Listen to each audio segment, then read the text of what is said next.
Hello my dear students, कैसे आप सभी। उम्मीद करता हूं कि आप सभी एकदम बहुत बढ़िया होंगे। बच्चों, इस समय सीबीएसई की सबसे ज्यादा लेटेस्ट ब्रेकिंग न्यूज मैं आपको देने जा रहा हूं। आज तक सीबीएसई के इतिहास में ऐसा कभी नहीं हुआ जो आज मैं आपको अपनी इस वीडियो के माध्यम से बताने वाला हूं। बच्चों, काफी ज्यादा इंफॉर्मेटिव न्यूज है और ऐसी न्यूज आपको हमारे चैनल पर प्रोवाइड करवाई जा रही है। फटाफट से चैनल को सब्सक्राइब कर लीजिए। अगर बेल आइकन को प्रेस कर रखा है, चैनल को सब्सक्राइब कर रखा है, तो वीडियो को लाइक कर दीजिए, जितना ज्यादा हो सके शेयर कीजिए।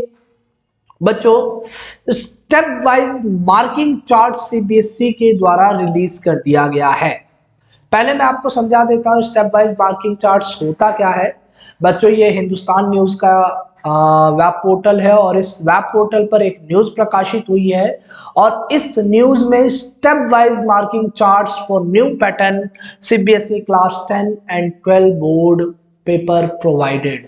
जी हाँ बच्चे, क्लास 10 के लिए, क्लास 12 के लिए step wise marking chart CBSE ने प्रोवाइड किया है। मैं आपको बता देता हूं स्टेप वाइज मार्किंग चार्ट्स होता क्या है।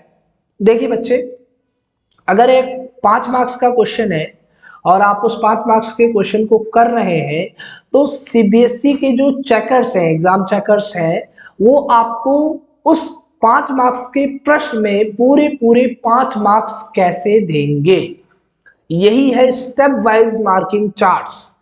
यानी कि 1 मार्क्स जो आपको मिल रहा है वो क्यों मिल रहा है। किसी प्रश्न को आपने किया, 5 मार्क्स का प्रश्न था, उसमें सीबीएसई के चेकर ने 2 मार्क्स दे दिए, 3 मार्क्स दे दिए, 2.5 मार्क्स दे दिए। तो आखिर सीबीएसई ने, आपने पूरा लिखा, बहुत ही अच्छे से लिखा उस प्रश्न को, काफी बढ़िया ढंग से उसे दिखाया, पर फिर भी सीबीएसई के चेकर ने उसमें 2.5 मार्क्स दिए, 2 मार्क्स दिए, 1.5 मार्क्स दिए, 1 मार्क्स दिए। आपके 5 मार्क्स के प्रश्न में पूरे पूरे 5 मार्क्स नहीं दिए गए। तो बच्चों, आपको ये एहसास होता होगा कि मेरे मार्क्स कहाँ काट लिए गए, कहाँ मेरे मार्क्स काटे जा रहे हैं, आखिर सीबीएसई चेकर मुझसे क्या चाहते हैं, मैं कैसा लिखूं कि मुझे पूरे पूरे मार्क्स मिल जाए। तो बच्चों, ये वीडियो आपके लिए होने वाली है, पूरे पूरे मार्क्स आपको दिलवाने वाले हैं आज हम। अगर आपने इस वीडियो को पूरा देखा तो आपके मार्क्स जो है पूरे पूरे आने वाले हैं। चाहे आप क्लास 10th के हो, क्लास 12th के हो, हिंदी का पेपर लिख रहे हो, इंग्लिश का पेपर लिख रहे हो, मैथ का लिख रहे हो, किसी भी सब्जेक्ट का पेपर लिख रहे हो, तो ये वीडियो काफी ज्यादा इंपॉर्टेंट होने वाली है।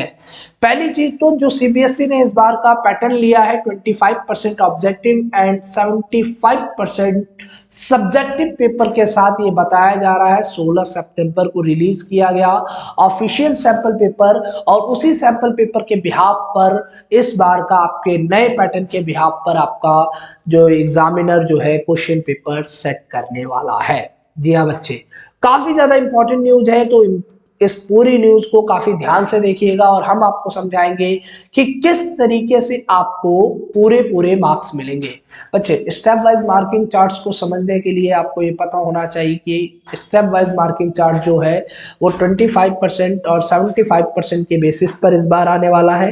25% ऑब्जेक्टिव क्वेश्चन जो होते हैं वो एमसीक्यू क्वेश्चंस होते हैं और उन एमसीक्यू क्वेश्चंस को करने में कोई भी दिक्कत नहीं होती। सीधा सीधा सा फंडा ये है कि अगर आपका क्वेश्चन सही हुआ तो वो 25% ऑब्जेक्टिव क्वेश्चंस के साथ आपको 1 मार्क्स दे दिए जाएंगे। अगर आपका क्वेश्चन गलत है तो वो मार्क्स काट लिए जाएंगे। पर दिक्कत होती है 4 मार्क्स के क्वेश्चन में, 5 मार्क्स के क्वेश्चन में, 6 मार्क्स के क्वेश्चन में, 8 मार्क्स के क्वेश्चन में। ऐसे क्वेश्चन में दिक्कत होती है, यानी 75% जो सब्जेक्टिव क्वेश्चंस आपके लिए लेकर आ रही है सीबीएसई इस बार, उसमें दिक्कत होने वाली है। तो बच्चों, देखते हैं किस तरीके से आपको लिखना है, किस तरीके से एक सीबीएसई ने एक चार्ट रिलीज किया है। मैं इसको थोड़ा सा जूम करके आपको दिखा देता हूं। ये चार्ट सीबीएसई के द्वारा ये चार्ट रिलीज किया गया है और इस चार्ट में आपको बताया जा रहा है, बिल्कुल बिल्कुल स्टेप वाइज बताया जा रहा है। जी हाँ बच्चे, बिल्कुल स्टेप वाइज। अगर आप बहुत ध्यान से देखेंगे तो ये जो आपका स्टेप वाइज मार्किंग चार्ट दिखा रखा है, these charts are exclusively prepared so that the students know how to write subjective answer step wise for full marks। अपने पूरे पूरे मार्क्स को प्राप्त करने के लिए आपको कितने मार्क्स कैसे लिखना पड़ेगा, किस तरीके से आपको मार्क्स मिलेंगे, ये सारी चीजें इस चार्ट में आपके लिए डिसाइड की जा रही है। बच्चे जैसा कि आपके सामने यहाँ पर है क्वेश्चन नंबर 32 है और ये मैथ का है और 5 मार्क्स का ये क्वेश्चन होने वाला है और वर्ड प्रॉब्लम से है, क्वाड्रेटिक इक्वेशन नाम के चैप्टर से। आपको 5 मार्क्स कब मिलेंगे? देखिए बच्चे, इसमें बताया गया है कि एज्यूम द इनिशियल प्रोडक्शन। आपको एज्यूम करना है, एक मानना है कि इनिशियल प्रोडक्शन कितना है। जो ऐसे मानते हैं ना कि let the date is x, माना कि ये एक्स है, तो एक्स जो माना आपने, उस स्टेप का आपको आधा मार्क्स दिया गया, 0.5 मार्क्स उस स्टेप का दिया गया। फॉर्म ए क्वाड्रेटिक इक्वेशंस, आपने एक क्वाड्रेटिक इक्वेशंस बनाई, क्वाड्रेटिक इक्वेशंस बनाई तो आपको 2 मार्क्स मिल गए। अगर आपने क्वाड्रेटिक इक्वेशन नहीं बनाई तो आपके ये 2 मार्क्स गए। Solve it to find the values of x, आपने एक्स की वैल्यू सॉल्व की, यानी एक्स के मार्क्स आपने निकाले, है ना। और जैसे ही आपने एक्स के मार्क्स निकाला तो उसके आपको कितने मिल गए? 1 मार्क्स मिल गए। यानी आपके लेट करने का मिला 0.5 मार्क्स, क्वाड्रेटिक इक्वेशन बनाने का मिला 2 मार्क्स, एक्स की वैल्यू निकालने का मिला 1 मार्क्स, और फिर pick the positive value of x, positive negative value of x. जो आपने x की वैल्यू पिक की, मतलब उठाई दूसरी इक्वेशन में डालने के लिए, y निकालने के लिए, तो आपको उसके आधे मार्क्स मिले 0.5 marks. And calculate the percentage 1 marks, और फिर आपने इसकी परसेंटेज कैलकुलेट कर ली और इसके लिए आपको मिल गए कितने? 1 मार्क्स। तो अगर आप ये 5 स्टेप अपनाएंगे तो ही आपको 5 मार्क्स मिलेंगे। और आप क्या करते हैं, सीधा क्वेश्चन उतारते हैं और उसका सीधा ही आंसर लिख देते हैं, स्टेप वाइज करते ही नहीं। पूरा का पूरा 5 मार्क्स कैसे देगा सीबीएसई का एग्जामिनर आपको? इसी तरीके से क्वेश्चन नंबर जो 33 है, ये भी 5 मार्क्स का है, ट्रिग्नोमेट्रिक का है। और इसको कैसे करना है, देखिए इसमें लिखा है use the appropriate trigonometric identities. जो भी आप आइडेंटिटीज इसमें लगा रहे हैं उसको आपको सबसे पहले लिखना है। उस आइडेंटिटी के लिखने के, उस फॉर्मूले के लिखने के आपको 1 मार्क्स मिलेंगे। Simplify the left hand side, left hand side को आप सिंप्लीफाई किया आपने, यानी जो उसके बगल में है उसको सिंप्लीफाई किया, उसके मिले आपको कितने मार्क्स? 2 मार्क्स मिले। 2 मार्क्स यहां से मिल गए।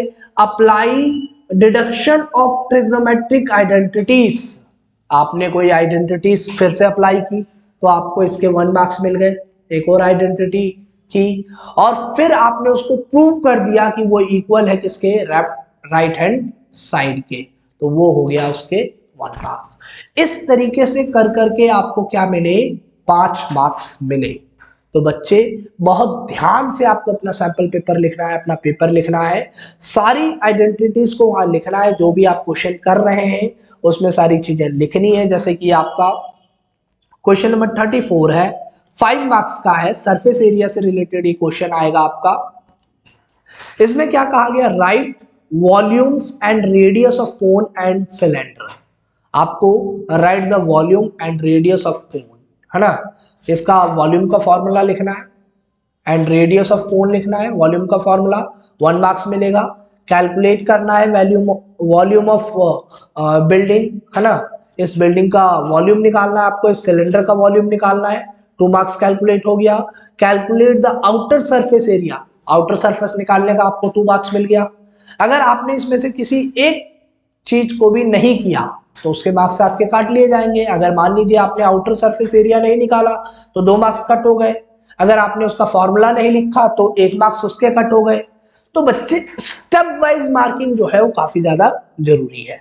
अगर आप स्टेप वाइज नहीं चीजें करेंगे तो आप बहुत ही ज्यादा पीछे रह जाने वाले हैं। सीबीएसई ने पहली बार सीबीएसई ने अपने इतिहास में स्टेप वाइज आपको पूरा चार्ट प्रोवाइड करवाया है। और अगर आप स्टेप वाइज नहीं कर पाते हैं तो बच्चे आपको फुल मार्क्स जो है वो नहीं दिया जाएगा। तो बच्चे आई होप आपको ये पूरी वीडियो समझ में आई होगी कि आपको पेपर को किस तरीके से लिखना है। फुल मार्क्स के लिए आपको स्टेप वाइज मार्किंग स्कीम को अपनाना है। तो आई होप बच्चों आपको सारी चीजें समझ में आई होगी। फिर मिलेंगे एक नई अपडेट के साथ, तब तक के लिए आप हमारे चैनल से जुड़े रहिए। जय हिंद।